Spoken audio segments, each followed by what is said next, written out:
नमस्कार, मैं हूं सुमी प्रकाश बेटा और आज मेरे साथ हैं चाइल्ड हेल्पलाइन के जिला समन्वयक कपिल शर्मा जी। आज हम इनसे बात करेंगे चिट्टे के खिलाफ जो मुहिम छेड़ी जा रही है। मुझे लगता है कि सामाजिक क्रांति के माध्यम से ही चिट्टे के प्रचलन को रोका जा सकता है, ताकि जो बच्चे किसी कारणवश नशे के चंगुल में फंस रहे हैं उनको कैसे बचाया जाए, इसमें भी हम बात करेंगे। पहले तो स्वागत है आपका। बहुत बहुत धन्यवाद बेटा जी। मैं आपकी इस मुहिम का स्वागत करता हूं और आपके चैनल का भी धन्यवाद करता हूं, जिसके माध्यम से आप एक अच्छी जो ये एक सामाजिक चेतना को लेकर काम कर रहे हैं। चाइल्ड हेल्पलाइन के माध्यम से बहुत सी ऐसी चीज़ें कर रहे हैं जिसकी वजह से समाज का भला भी हो रहा है। लेकिन आजकल चिट्टे का जो प्रचलन है या अलग अलग मेडिकल नशे जो आ रहे हैं, मुझे लगता है कि समाज का विघटन हो रहा है। तो समाज को कैसे बचाया जाए, इस संदर्भ में थोड़ा सा आप प्रकाश डालें। जी, आपने बहुत अच्छी एक मुहिम चलाई है और इस मुहिम के तहत जो आपने एक बहुत बढ़िया जो मुद्दा उठाया है कि जो चिट्टे का प्रचलन है, मैं ऐसा मानता हूँ कि आजकल जो ये जो परिवार जो काफ़ी जिसको कहते हैं एकल परिवार हो गए हैं, वहाँ पर बच्चों के ऊपर शायद वो एक उनको ना एक वो ज़्यादा ध्यान नहीं दिया जा रहा, या तो बहुत ज़्यादा ध्यान दिया जा रहा है, या तो उनको बहुत ज़्यादा उनके ऊपर अनुशासन थोपा जा रहा है, या तो उनको पूछा ही नहीं जा रहा है। कहीं ना कहीं बच्चा इमोशनलेस है, वो उसमें जो एक संवेदना होनी चाहिए पेरेंट्स के प्रति या जो समाज के प्रति उसको एक सोच होनी चाहिए, वो नहीं है। और कहीं ना कहीं इस बीच में वो अपनी उस कुंठा को दूर करने के लिए कुछ ऐसे लोगों के संपर्क में आ जाता है जहाँ पे वो या तो इंजॉय करने के लिए या फिर अपनी एक जो उसमें जो एक एकाकीपन है उसको दूर करने के लिए कहीं ना कहीं वो उस तरफ जा रहा है। परंतु क्योंकि पहले एक शराब कहते थे कि नशा है या भांग कहते थे नशा है, पर जो चिट्टे का जो ये ब्राउन शुगर, ये कोकीन, हेरोइन वगैरह, इनका जब से ये प्रचलन बढ़ा है तो ये तो क्योंकि लत लगाने वाली चीज़ें हैं। अगर एक बार लत लग जाए तो फिर इससे बाहर निकलना मुश्किल है। तो अगर मैं शराब की बात करूँ, सिगरेट की बात करूँ, तो आज ये नशे शायद उस लेवल के नशे नहीं हैं। जबकि ये चिट्टे का प्रचलन है, ये चिट्टा तो आज बच्चों को तबाह कर रहा है। और बड़े अफसोस की बात है कि इसमें हमारे चंबा के कुछ युवा भी कई बार चपेट में आ रहे हैं और जो चिट्टा जो बेचने वाले हैं, ये कॉलेज या स्कूल, इनको टारगेट कर रहे हैं और बच्चों को कई बार पता नहीं होता इसके बारे में और पेरेंट्स भी अवेयर नहीं हैं बहुत केसेस में। और मैंने तो यहाँ तक भी सुना है, मैं उनका नाम नहीं ऐसे शो करना चाहूँगा, कुछ पेरेंट्स तो अब इस हद तक परेशान हो गए हैं कि उनके बच्चे, उनका अकेला बच्चा इसमें जो है वो लिप्त है और अब वो उनको खुद उसको ये चीज़ प्रोवाइड करके देनी पड़ रही है। अच्छा, मुझे लगता है कि जिस हिसाब से आपने एक बड़ी अच्छी बात कही है कि बच्चों के साथ टाइम स्पेंड नहीं कर पा रहे हैं पेरेंट्स, अकेले रहते हैं और उनको लगता है कि अकेलापन कैसे दूर हो। उनको खिचोड़ता है या उसे परेशान करता है बच्चे को कि अकेले रह रहा हूँ, तो इसलिए वो अपने अकेलेपन को दूर करने के लिए इस तरह की चीज़ों में संलिप्त हो रहा है। ये इनके एक्सपीरियंस की बात है। मुझे लगता है कि इन्होंने जो ये चीज़ें कही हैं उस पर अमल करना चाहिए। बच्चों के साथ पेरेंट्स को टाइम स्पेंड करना चाहिए। अगर वो अकेला है तो उसे ज़्यादा देर अकेले नहीं रहना देना चाहिए। मुझे लगता है कि बच्चों पर ध्यान देने की आवश्यकता है। और इसके अलावा जिस तरह से अब ये कहते हैं कि चिट्टा बहुत ज़्यादा हो गया है तो इसके लिए पुलिस जिम्मेदार है, पुलिस नहीं पकड़ रही है, मुझे लगता है कि मैं जितना समझ पाता हूँ कि मुझे लगता है कि पुलिस की ही जिम्मेदारी नहीं, मुझे लगता है ये सोसाइटी का काम बन गया है। जिस तरह एक समाज की जिम्मेदारी है, क्योंकि समाज को जब तक देखिए समाज इसमें आगे नहीं आएगा। टेक्निकली बात करूं, अगर मुझे मालूम है कि फलां व्यक्ति या फलां जो लड़का है वो चिट्टा तस्करी में वो संलिप्त है, परंतु मैं इसलिए नहीं बता रहा हूं क्योंकि मेरा बच्चा संलिप्त नहीं है। मुझे मालूम है कि फलां बच्चा है जो कि संलिप्त है, परंतु मेरा बच्चा नहीं है, इसलिए मुझे वो चिंता कम दिखती है। परंतु मैं ऐसे लोगों से एक आग्रह करना चाहूँगा कि पड़ोसी के घर में, हम एक बस्ती में रह रहे हैं जहाँ पे घर के साथ घर है और एक घर में आग लगी है, तो मेरा घर बेशक दूसरे कोने पे है तो आग वहाँ देरी से पहुँचेगी लेकिन जलेगा मेरा घर भी। इसलिए हम अपने उस बच्चे को भी अपने बच्चे की तरह ट्रीट करते हुए कहीं ना कहीं जो भी रेमेडियल मेजर्स हैं, जो भी उसके लिए हम कर सकते हैं, या उसकी सूचना हम संबंधित विभाग को दे सकते हैं, गुप्त सूचना दे सकते हैं। इस तरह का अगर कहीं तस्करी हो रही है, क्योंकि इससे प्रभावित बच्चा हो रहा है, देखिए टारगेट तो बच्चा हो रहा है। अगर किसी व्यक्ति के पास जिसको लगता है कि इसकी सूचना देनी है तो वो हमारे चाइल्ड हेल्पलाइन के जो टोल फ्री नंबर 1098 है उसके ऊपर दे सकता है। और हम इसकी पूरी उसको ये आश्वासन देते हैं कि उसकी उनकी आइडेंटिटी को डिस्क्लोज़ किए बिना हम अपनी तरफ से विभाग के साथ मिलकर इस बुराई पर काबू या अंकुश लगाने का पूरा पूरा प्रयास करेंगे। परंतु मेरी अपील एक तो विशेष रूप से लोगों से रहेगी कि ना केवल लड़के बल्कि लड़कियां भी, सुनने में आ रहा है कि आजकल लड़कियां भी इसमें जो है वो चिट्टे का शिकार हो चुकी है। तो हम आने वाली जनरेशन को क्या क्या देके जा रहे हैं ये भी हमें सोचना है। दूसरा, संस्कारों की कमी। बेटा जी, मैं एक बात स्पष्ट बोल रहा हूँ, आज की तारीख में मैं सच कहूँ, संस्कारों की कमी जो है वो सबसे मतलब एक मेन मुद्दा है। हम अपने बच्चे को ये तो कहते हैं कि तुम डॉक्टर बनोगे, तुम इंजीनियर बनोगे, लेकिन शायद मैं ये, अगर मैं पर्सनल बात करूँ, काफ़ी कड़वी बात है, लेकिन मैं अपने बच्चे को ये नहीं कहूँगा, उसको बाय होकर बाय क्रुक में उसको मनी, पैसा कैसे बनाना ये मैं सिखा दूंगा, लेकिन बेटा कभी पैसा गलत तरीके से मत कमाना ये मैं नहीं सिखाऊंगा। मेरा बेटा इंजीनियर है, मैं उसको बताऊंगा कि ठीक है जैसे तैसे तुम अच्छा पैसा बना लो, लेकिन कुछ उसको ऐसी शिक्षा नहीं दूंगा कि तुम्हारे द्वारा बनाई गई कोई चीज़, तुम्हारे द्वारा बनाया कोई पुल सैकड़ों सालों तक चले।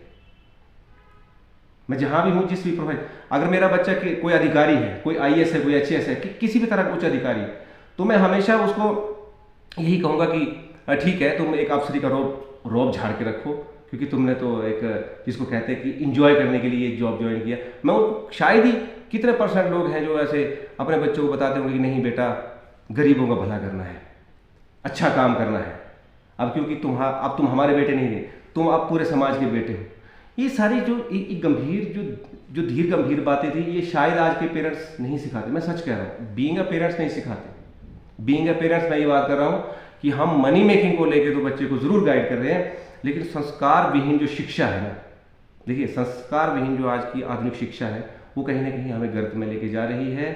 ये हमें अभी तो ये इसके प्रभाव दिखने शुरू हुए हैं, अभी तो इसने विकराल रूप धारण करना भी, अभी आगे आगे देखिए और क्या होता है। एक समय था जब मैं स्कूल से मैं घर से स्कूल निकलता था तो हर किसी को पता था कि ये फलाना का बच्चा है, और हर कोई पूछता था कि भाई, और दूसरा हमारे पेरेंट्स ने बताया होता सबको कि मेरे बच्चे में अगर कहीं भी गलती दिखे तो जरूर सूचित करना है। आज की तारीख में ऐसा है कि अगर कोई किसी का बच्चा कुछ गलत करता है और सूचना दे भी दी जाती है, मान लो मेरा ही बच्चा कुछ गलत करता है, मुझे आप सूचित करते हैं कि कपिल जी आप अपने बच्चे को थोड़ा संभाल लीजिए, तो मैं आपके ऊपर गुस्सा करूँगा।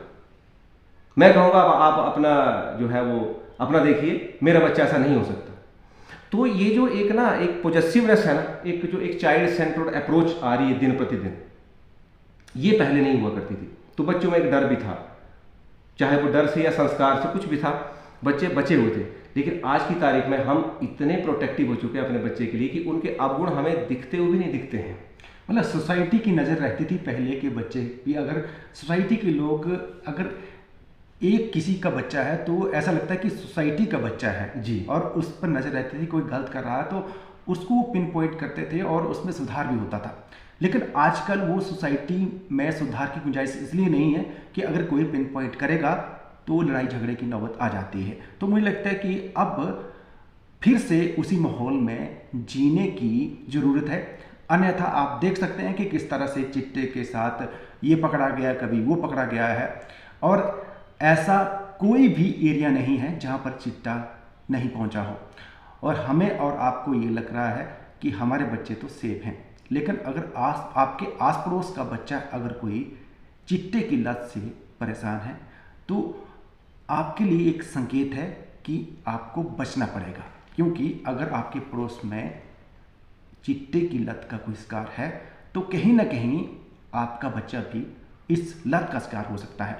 क्योंकि जब आग लगती है तो आग जब लगती है सोसाइटी में तो घर के अरे परे धुआं उठता है, और गुंजाइश ये लगती है कि अगर हवा लगती है तो उस घर में भी वो आग फैल सकती है। चिट्टा भी ठीक वैसा ही है। अगर आपके आस पड़ोस के एरिया में कोई बच्चा इस लत का शिकार हो चुका है तो आपके लिए संकेत है, आपको सतर्क रहने की आवश्यकता है और इस मुहिम में आपको साथ देना पड़ेगा ताकि हम चंबा को चिट्टे से मुक्त कर सकें। अच्छा कपिल जी, चूँकि आपका एक्सपीरियंस बहुत बड़ा है और आपके यहाँ भी फ़ोन आते होंगे कि हमारा बच्चा इस तरह की लत से परेशान है, कि आपके आस पड़ोस में कोई इस तरह का मामला आता है या फिर आपको कहा जाता है कि इस मामले आप हेल्प करें, तो इस तरह के भी। जी, ये दूसरी तरह के नशे की बात करें, जैसे भांग हो गई, जिसको कि वो सिगरेट में बच्चा भर के ले रहा है, या कई बार शराब वगैरह का, इस तरह के केसेस तो पहले आए हुए हैं। लेकिन चिट्टे के हालांकि इतना ज़्यादा वास्ट इसका पूरा जो एरिया है वो फैल चुका है, उसके बावजूद आज तक हमारे पास इस तरह के कोई केसेस रिपोर्ट जो नहीं हुए हैं। केवल हम अखबारों के माध्यम से देखते हैं। हाँ, एक बार किसी मित्र ने ऐसे बता दिया था कि कुछ एक आपको हैरानी होगी, मैं वो आई थिंक आई मिसिंग कि किसने बताया था वो, कि एक बच्चा है, उसकी माँ उसके लिए आज इस चीज़ का प्रबंध करती है, क्योंकि कहीं ना कहीं उसको लत लग गई है। हालांकि माँ को भी पता है कि वो 5 साल जिएगा, 10 साल जिएगा, 15 जिएगा, इसकी कोई गारंटी नहीं है, पर फिर भी इकलौता है। पिताजी कभी जॉब करते थे, फिर वो रिटायर हुए, उनकी डेथ हो गई। अब माँ को जो पेंशन मिलती है उसमें अधिकतर पैसा इसी चीज़ में जा रहा है। ये कोई 2-3 साल पहले की बात है। तो कितनी एक गंभीर विषय है, और इसको लेके पता नहीं क्यों अब वो आस पड़ोस पता होता, सबको पता होता है। उस वक्त जब किसी ने मुझसे ये बात कही थी तो उन्होंने भी नाम नहीं बताया था, परंतु बोला हमारे ध्यान में ऐसा मसला है। मैंने बहुत कोशिश की थी लेकिन उन्होंने बताया नहीं था। और मैंने ये भी एक और गंभीरता सुनी है इसके बारे में, चिट्टे के बारे में, कि मान लो कोई व्यक्ति इस चिट्टे को कहीं कागज़ के ऊपर रख के अगर ये बोलता है कि आप इसको सूंघिए, तो वो सूंघने के बाद आपको एक बहुत एक आनंद की अनुभूति होती है, और आप जैसे 2, 4, 5, 7 घंटे के लिए आप झूमते रहोगे, और दोबारा आप खुद डिमांड करोगे, और कुछ दिन के बाद वो फिर आपके जिस्म को खाने लगेगा, और उसके बिना आप जी नहीं पाओगे। मैं बच्चों से केवल एक ये आग्रह करना चाहता हूँ कि हमारा मानव जीवन बहुत ही बहुमूल्य है ना चीज़ है, आप इस बात को मानते हैं। किसी भी तरह की निराशा हो, चाहे वो अपने व्यवसाय को लेके हो, व्यवसाय खड़ा नहीं हो रहा, जॉब नहीं मिल रही, ठीक है जी, ये नहीं हो रहा, तो उसका कोई एक विकल्प चिट्टा थोड़ी ना है कि हम लोग अगर हमें नौकरी नहीं मिल रही, बहुत से आज का स्टार्टअप है, अगर कोई किसान है तो वो अपनी खेती में जा सकता है, कोई ना कोई छोटा मोटा बिजनेस कर सकता है। मैं अप्रिशिएट करना चाहूँगा, देखिए आपके चैनल के माध्यम से बिहार से लोग आते हैं, यहाँ पे हर गली नुक्कड़ में उन्होंने रेडियाँ लगाई है, कोई टिक्की बेच रहा है, कोई कुलचा बेच रहा है, पैसा बना रहा है, कमरा रखा हुआ, फिर भी उसके बावजूद हर महीने कुछ ना कुछ अमाउंट वो बैंक में डाल रहा है, और जो उनके घर में उनका परिवार पल रहा है। हमारे बच्चे इतना अच्छा फैमिली बैकग्राउंड होने के बावजूद, हर कुछ अच्छा होने के बावजूद, केवल नशे के साथ ही एक मित्रता किए हुए हैं। तो कहीं ना कहीं मुझे ऐसा लगता है कि युवाओं में एक समझ की कमी है, आत्मविश्वास की भी कमी है। इसलिए आत्मविश्वास को तो बनाए रखना पड़ेगा, सबसे बड़ी बात है। और सबसे बड़ी बात है एज अ ह्यूमन रिस्पॉन्सिबिलिटी, कि मैं एज अ ह्यूमन इस सोसाइटी को क्या दे के जा रहा हूँ, है ना जी। क्योंकि एक पशु जो है उसको अपने तक सीमित रहना है, पर एक इंसान है, एक मानव है। जैसे आपने एक अच्छी मुहिम चलाई है, तो ये देखो ये कितना पुण्य का काम है। ये एक इंसान ही सोच सकता था कि ठीक है इस तरह की चिट्टे के खिलाफ मुहिम चलाते हैं, कोई पशु इस तरह की सोच नहीं रख सकता था। आपने सोचा, आप उसको एग्जीक्यूट भी कर रहे हैं। तो एज अ ह्यूमन बीइंग हम इस सोसाइटी को दे के क्या जा रहे हैं, एक दिन सबने जाना है, पर एक इंसान होने के नाते हम सोसाइटी को क्या दे के जाएंगे, ताकि कल को आने वाली जनरेशन जो है उसको फॉलो करे। और अगर किसी व्यक्ति ने एक विषय पे काम किया, किसी एक फील्ड में काम किया है, तो बहुत से क्षेत्र हैं जिसमें कि काम करने की आवश्यकता है, केवल हमें वो ढूंढना पड़ेगा। इसलिए निराश नहीं होना, युवाओं से मैं विशेष आग्रह करना चाहूँगा आपके चैनल के माध्यम से, निराश नहीं होना है और अपने आप में हौसला बनाए रखना है।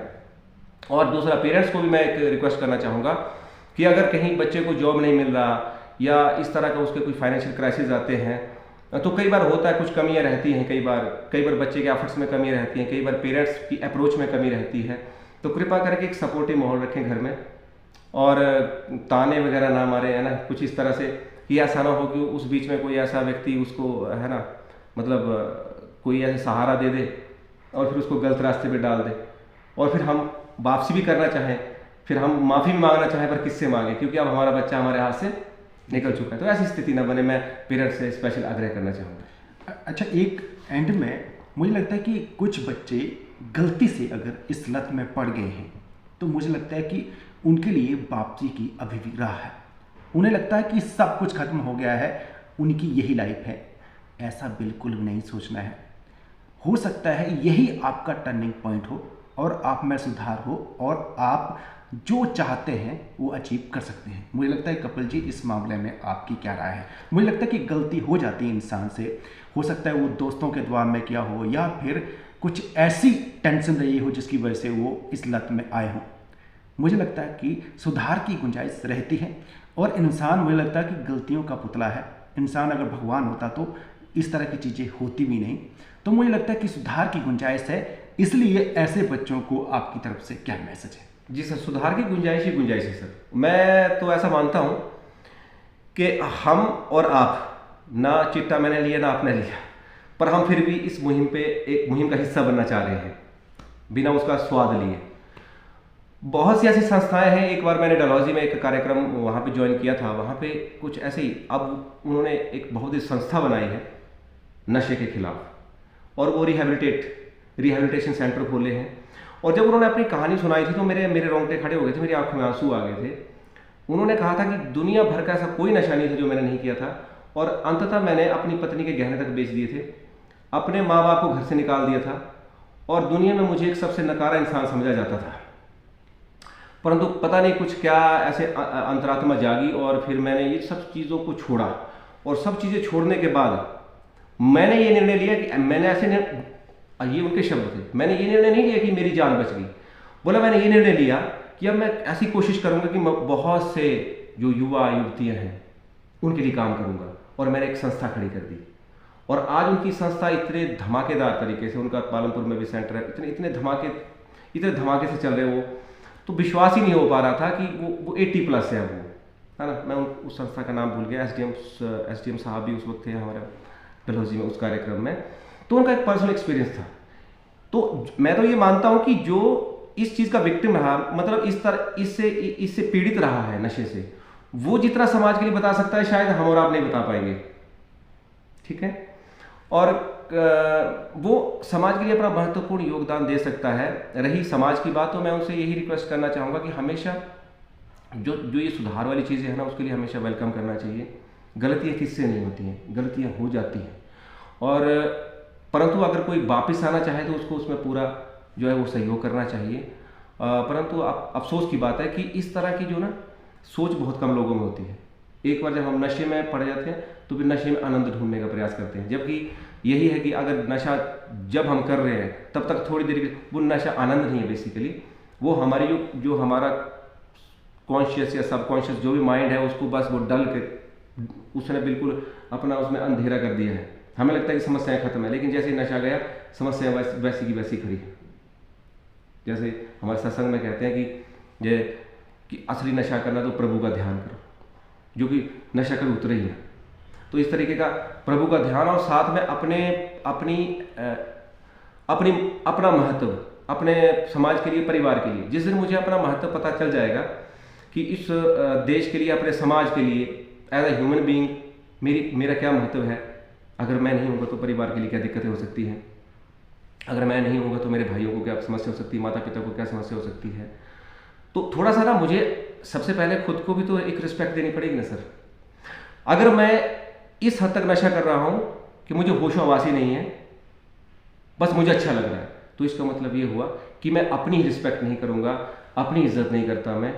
मेरा जीना मरना, इसका फायदा नुकसान मुझे ही पता नहीं, मैं औरों के लिए क्या करूंगा।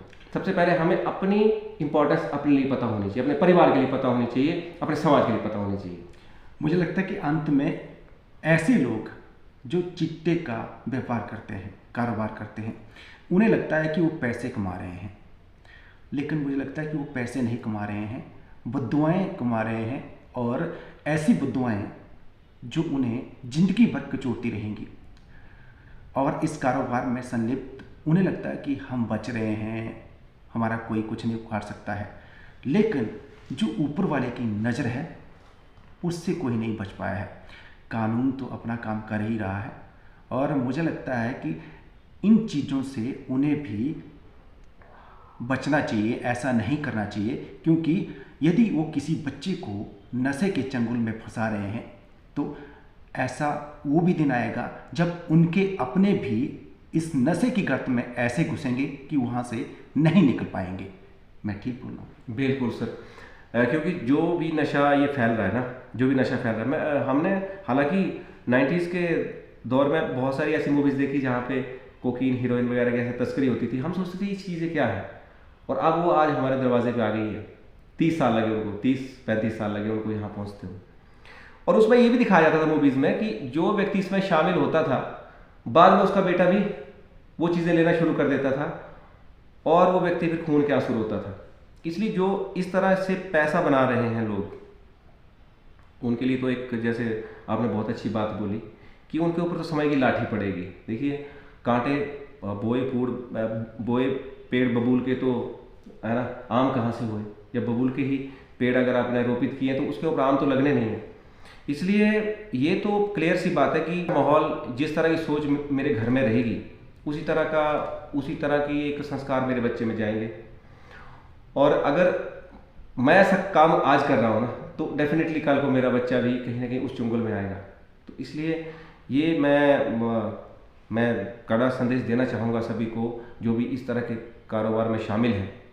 और जहाँ तक पुलिस की बात है, तो पुलिस तो अपना काम कर ही रही है, अच्छे ढंग से कर रही है, लेकिन फिर भी चोरी छुपे कहीं ना कहीं ये सारी चीज़ें चल रही हैं। कितने % पकड़ा जाता होगा बेटा जी? मैं तो ये बोलता हूँ, कितने % इसकी जो खेप है वो पकड़ी जाती होगी? बहुत कम।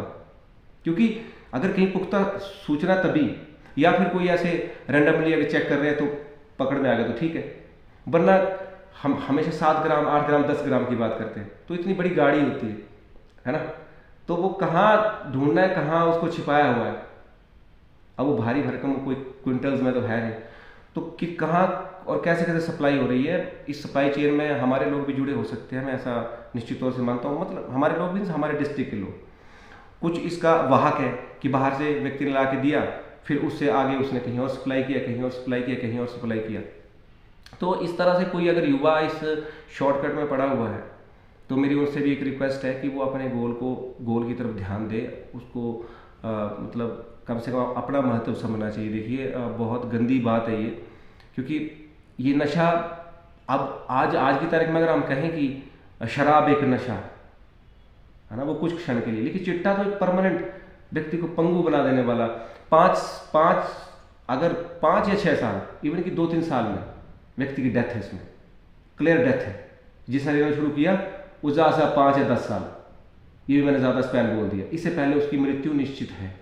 फिर भी ये सब जानते हुए बच्चे अगर इस तरफ जा रहे हैं, कुछ बड़े लोग इस तरफ जा रहे हैं, तो ये बड़ी ध्यान देने योग्य बात है। मैं वही बात रिपीट करूँगा कि प्लीज़ मेरी आपसे हाथ जोड़ के विनती है कि अपनी इंपॉर्टेंस आप समझिए अपने परिवार के प्रति। आज की तारीख में सबका एक एक बच्चा है, एक है ना, एकल परिवार है, माता पिता है और बच्चे हैं।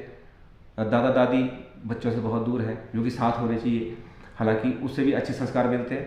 तो ऐसी स्थिति में अगर उनका इकलौता बच्चा ही अगर इस लत में पड़ जाएगा, तो सोचिए उन्होंने आज तक जो माँ बाप ने तपस्या की है, उसको क्या मिला? उसको कुछ नहीं मिला। इसलिए बच्चे अपनी इंपॉर्टेंस को समझें कि उनके माँ बाप ने उनको किस प्यार के साथ नर्चर किया, उनका पालन पोषण किया है, और माँ बाप के प्रति अपना एक सम्मान रखें। उनको अगर आप कुछ नहीं दे सकते तो कम से कम इस तरीके का दुख दे के भी ना जाएं, जहाँ पे फिर वो ज़िंदगी भर जो है वो मतलब उससे उबर ना पाए। बहुत बहुत धन्यवाद। इस मुहिम के साथ समाज के सभी लोगों को जुड़ना है। ये सामाजिक क्रांति है। सामाजिक क्रांति तभी आती है जब सोसाइटी के लोग इकट्ठे होकर इस तरह की मुहिम को साथ देते हैं, और इस मुहिम की कामयाबी तभी होगी जब हम अपने आस पड़ोस में हो रहे इस नशे के खिलाफ आवाज़ बुलंद होगी। बहुत बहुत धन्यवाद। Thank you so much sir, बहुत बहुत धन्यवाद।